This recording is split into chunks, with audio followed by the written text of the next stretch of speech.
Welcome back, y'all, and happy Thursday. This is the Bluechip Breakdown, and I'm your host, Bull. Today, we're going to be breaking down the matchup between the secondary and wide receivers for Ohio State and Tennessee, something that I know Tennessee fans have been waiting on because we're all wondering, how does Tennessee stack up versus a very, very talented wide receiver core for Ohio State? You'll see all that today with nothing but straight up facts. Please do make sure to like and subscribe to the channel. Let me also say this, that P did bring to my attention that we've been getting some shout outs on social media. One of them did come from Todd, and thank you so much for that, Todd. Let me just say this. We appreciate all of the shout outs, all the help, all the support, all that good stuff. And if you do shout us out, just do us a favor, tag us so that we can shout you right back out on this channel. Let's go ahead and jump into it. All right, y'all, we'll be starting off with the speed comparison of the secondary and wide receiver groups for each team. This is from Pro Football Focus. We're going to be looking over here at the miles per hour. This is in descending order. So if you come on down here at the top, we have Davison Igbenison. I hope I'm saying his name right, but he is going to be a starting cornerback for Ohio State.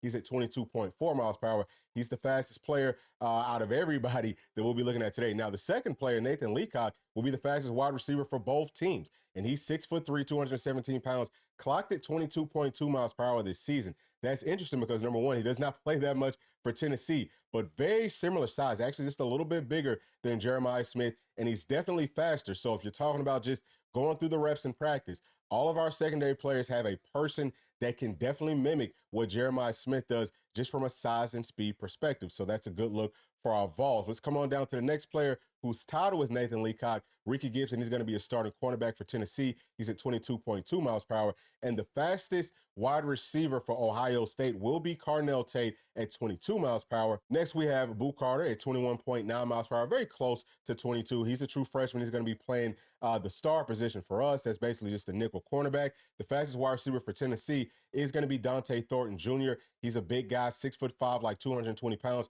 clocked at about 22 miles per hour. Now, we know in previous seasons, he's been clocked as fast as like 23, 24 miles per hour. So that might be a little bit off. And really, all of this stuff could be just a little bit off. Some of these players might be a little bit faster than what their max speed is showing with Pro Football Focus, but they just haven't hit their peak so far this season. Next, we have Denzel Burke, who will be the other cornerback for Ohio State at 21.9 miles per hour. So what we're seeing right here is that they've got some very good athletes at the cornerback position. We'll break them down a little bit more as we go through this, but then we also have Chris Brazzell, very close to 22 miles per hour, also at about 6'5", 200 pounds. Now we finally get to Jeremiah Smith at 21.6 miles per hour. He's another one that we will be breaking down. I know a lot of Tennessee fans are kind of worried about him. Then we have Emeka Egbuka, and I hope that I'm saying his name right, but he's at 21.5 miles per hour.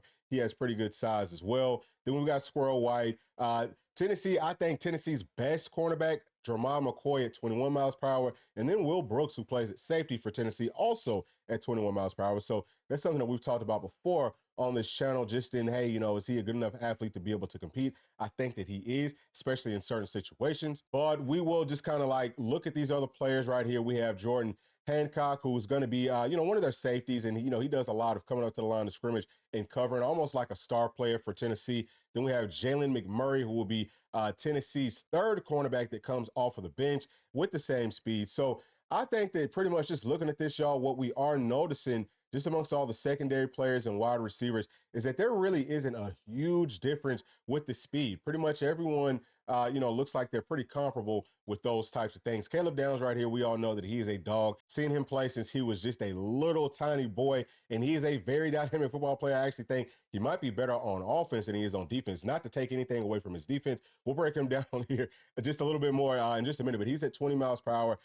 So he's pretty comparable to about like Christian Harrison, who's at about 19.8 miles per hour. He will be another one of Tennessee's star players. All right, now let's take a look at the wide receivers. These are their stats from Pro Football Focus. Everything right now is ordered based off of the amount of receiving snaps that each player has got. So what I'm going to do, y'all, is reorder this based off of the amount of targets that each player has got. And we're going to start off at the top with the most targeted player for Ohio State, Emeka Egbuka. He's listed at 6'1", 205 pounds. He is a graduate. He's going to be number 2. He has 84 targets this season with 61 catches for 757 yards and 9 touchdowns. This is a player that I think runs really good routes. He has good speed. He has good size. He has really good hands. He's just an all-around very good football player. He is an NFL sort of a player, and he's not going to be more of their deep threat. He's more of the intermediate guy. You'll see some more digs, and especially outs. They love to throw the football outside of the numbers, and I think that he's very savvy with his routes. Now, he will go deep some, okay, and I think that he does, again, a very good job within the different route concepts and combinations that Ohio State likes to run. Next, we have Jeremiah Smith, listed at 6'3", 215 pounds. He will be number 4 on their roster on the season. He's had 83 targets with 59 catches for 954 yards and 10 touchdowns. This is a player that they love to send vertical, okay? He's going to be a whole lot of vertical passes and then hitches. That's pretty much all that he does. But now he can run some other things. They'll try to get the football to him quickly. He's a big, strong, fast, physical player from South Florida. If y'all been paying attention to this channel for some time, then y'all know how I feel about players from South Florida. I think that they're different, and Jeremiah Smith is even more different because he puts me in the mind of Julio Jones when he was in the NFL. And keep in mind, this kid is just a true freshman. So he is going to be, I think, a difficult cover and a difficult matchup in some aspects, just because he'll go up and make those tough contested catches. But at the same time, because they're not really opening up the route tree as much to Jeremiah Smith, it should be a lot easier for a couple of our very good cornerbacks to kind of sit on what they like to do within their scheme. And of course, we understand how everything works just as far as down and distance and tendencies and all that type of stuff. Our cornerbacks are really good at keying in on what different wide receivers like to do in different situations. So I think that we will be fine here. I'm not going to say that we're going to shut him down, but I don't think that he's going to absolutely go off. Last wide receiver that we'll be talking about today for Ohio State is Carnell Tate, listed at 6'3", 191 pounds. He's going to be number 17 on their roster. He is a sophomore. He's had 53 targets this season with 41 catches for 583 yards and 4 receiving touchdowns. He is their fastest wide receiver, like we just touched on. He can definitely take the top off, but man, he runs great routes. And for Tennessee fans that have been following this stuff for quite some time, y'all know that Carnell Tate was really favoring Tennessee before he ultimately committed to Ohio State. One of the things that we talked about in those times was how great Carnell Tate's routes were and how good his hands are. He's a very sure-handed wide receiver, but he can run every single route inside of the route tree for Ohio State. He's definitely one that we're going to have to kind of key on, but there's 3 really good wide receivers right here for Ohio State that are all NFL caliber.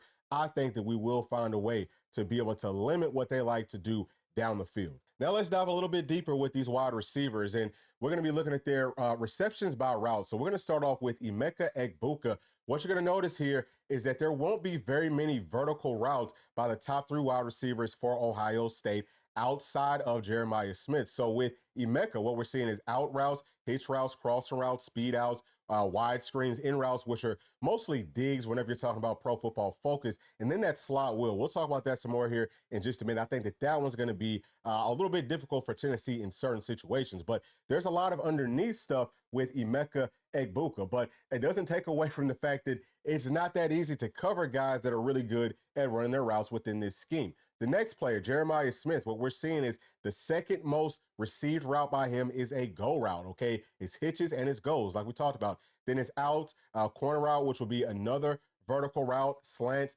in routes, which again are digs, wide screens every now and then. Scramble adjustment, which I think is going to be interesting for Tennessee going up against some of these really good wide receivers. We've got to try to find a way to get to Will Howard because these guys, I think, do a really good job of scrambling and getting open for Will Howard to find them down the field if everything else breaks down. But that's about how Jeremiah Smith's route tree is looking. Now let's talk about Brew McCoy. What you're going to see with all of Tennessee's wide receivers is their top 3 routes will be something vertical. Tennessee goes vertical more than Ohio State does. It could change for this game, but if we're just going based off of what's happened this season, there is a difference. So we're seeing hitch route, slant route, and then go route for Brew. I just wanted to kind of bring that up so that everyone can see it. Now let's talk about Squirrel. We've got wide screen, hitch route, and a seam route, which of course is a vertical route. Like we talked about, you will see top 3 for pretty much all of our wide receivers is going to be something vertical. Now let's talk about Carnell Tate. Hitch routes, slant routes, out routes, wide screen, corner route, which would be the first vertical, in routes, which again is digs, scramble adjustments. So what we've seen very consistently with all of their players are hitches and out routes, okay? And I guess you could probably throw slants into that too, but this is a team that wants to throw the football outside of the numbers. Let's talk about Chris Brazzell, hitch route, go route, wide screen. So I think that y'all get the picture with how this thing, kind of looks for both teams. It's going to be a whole lot of short to intermediate types of routes for Ohio State and a lot more vertical threats from Tennessee. Now let's flip it over to the secondary. These are their coverage stats from Pro Football Focus. Right now, everything is in order based off of the amount of coverage snaps that each player has got. You will see some linebackers kind of sprinkled in throughout this. But again, I'm just personally focusing on the secondary. Y'all can look at whatever you want. But what I will do here for y'all is reorganize this based off of the lowest completion percentage for each player. And up at the top, we have Davison Igbenison, who is one of the starting cornerbacks for Ohio State, listed at 6'2", 193 pounds. He's a junior. He will be number 1 on their roster on the season. He's only allowing passes to be completed at 43.4%. He's only given up 1 passing touchdown. Now, I think that he's a very talented athlete, okay? He's got the size, the length, the speed, all that type of stuff. But these numbers are definitely going to be skewed because he is extremely handsy. As a matter of fact, he's the most penalized player out of both of these teams. He has 13 total penalties on the season, and I'd say like 11 or 12 of those are some sort of a pass interference or holding. This is the interesting part too, y'all, is that after watching all this film, I've noticed that the Big Ten doesn't call holding for the offensive line, for the defense, or really for anybody nearly as much as they do with the SEC. This will be an ACC officiating crew, so it'll be interesting to see how they try to call this game. But he's one that, without question, he's going to get called for some PIs in this game. And he doesn't actually look that great in coverage. While he does have all the proper skills and all that type of stuff necessary to play at a very high level at this position, his technique and his fundamentals are lacking severely. We can beat him deep. We can beat him on some shorter intermediate routes. It really does not matter. I don't see him being a threat to our wide receivers or whoever he ends up getting matched up against in this game, period, point blank, especially because Ohio State loves to run man-to-man coverage. And next player right here for Ohio State will be Jordan Hancock. He's listed as a safety. He also kind of plays nickel for them as well. He's going to be number 7 on their roster. He's listed at 6'1", 205 pounds. He is a senior. On the season, he's allowed passes to be completed at about 56%, which is actually really good, and he's given up 0 touchdowns. Now, just like we talked about with Davidson, and we can say the same thing for all of their secondary players, outside of maybe one that we'll get to here in just a minute, but he's very, very handsy, okay? He holds and grabs at the top of the routes, and this is a team that loves to play man-to-man coverage. So if we're just talking about him in coverage, I think that we can go straight at him with our slots or tight ends. It doesn't really matter. I think that we can go at him and find success throwing the football. Now, he does a really nice job of coming down into his run fits, okay? He is a good tackler and all that type of stuff, but he's really not a player that is talented as he is. I don't think that he's as productive as he could be. Next player will be a true safety, Lathan Ransom. He's listed at 6'1", 210 pounds. He will be number 8. And on the season, he's allowing passes to be completed at 58.3%. He's given up 1 touchdown. Now, I think that he looks good in coverage. Again, same thing that we kind of talked about. He can get a little bit handsy down the field. So I think that that should definitely play into Tennessee's hand if we want to target him. But he does a really nice job with his run fits, okay? He can play inside of the box almost just like a linebacker. So he's a guy that Tennessee will have to identify if we want to be able to run the football on Ohio State effectively, because we're not too concerned about their true box players. Typically, with Tennessee's offense, we've had more trouble blocking the safeties that sometimes it's hard for us to scheme up someone to block them. But the good news for Tennessee fans is, seems like over these past few games, we've done a really good job of bringing some wide receivers or tight ends or whoever to block their safety players. So we'll see how that matchup looks once we get to next Saturday. Now let's talk about Caleb Downs, who will be number 2 on their roster. He's listed at 6 feet tall, 205 pounds. He is a sophomore. On the season, he's allowing passes to be completed at 63.6%. He's given up no touchdowns. Now, he looks really, really good in coverage. Also does a nice job in run support, but I'm really more impressed with his coverage skills. It kind of feels like maybe that's taken a step forward. And I'm not going to lie to y'all, I do feel like his run stopping has kind of taken a step back from what we saw with him at Alabama. We're seeing a whole lot of him missing angles, having to shoestring tackle people, but he's a very, very good football player. I've seen him play from the time he was a little kid, so I know that that dog is in him, and he's going to get up for this game, no questions asked. And the last player that we'll be talking about with Ohio State secondary is going to be Denzel Burke, listed at 6'1", 193 pounds. He is a senior. He's going to be number 10 on their roster. And on the season, he's allowing passes to be completed at 79.1% and he's given up 2 passing touchdowns. This is another player with all the proper tools, great size, great length, great speed, great hips, great feet, all of that type of stuff. But man, his fundamentals are lacking severely. And I definitely put that on coaching. That's just me personally. But he's a guy that we are going to go at. I mean, absolutely no questions asked. There is not a wide receiver on this entire roster that I don't think can beat him in one-on-one coverage. And we could even throw, tight ends, running backs, whoever into that same mix. Doesn't matter if it's a shorter route, if it's a deeper route. very, very handsy, just like pretty much all the rest of their secondary. But man, he does a pretty much horrible job in coverage. So if it's like a third and gotta have it, fourth and gotta have it sort of a situation, and Tennessee wants to pass the football, we are definitely, or at least we should definitely be going at number 10. And I hate to pick on him, but I'm just calling it like I see it. He's going to be a major liability for them in pass coverage.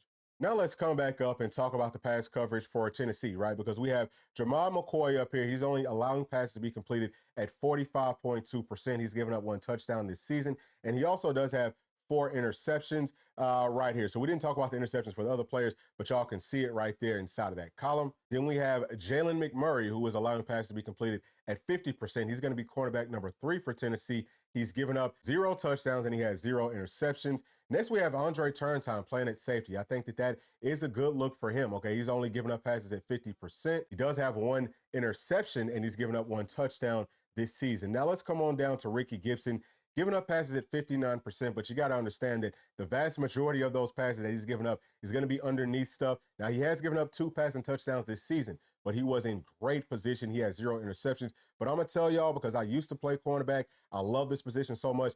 He is just as good as Jermon McCoy is. Sometimes the ball just does not bounce in your favor, but I would not be surprised to see Ricky Gibson get some more targets in this game, and that ended up backfiring on Ohio State. He's very, very good, and I've heard so many podcasts with Ohio State talking about this is the guy that they want to target, but please do not get it messed up.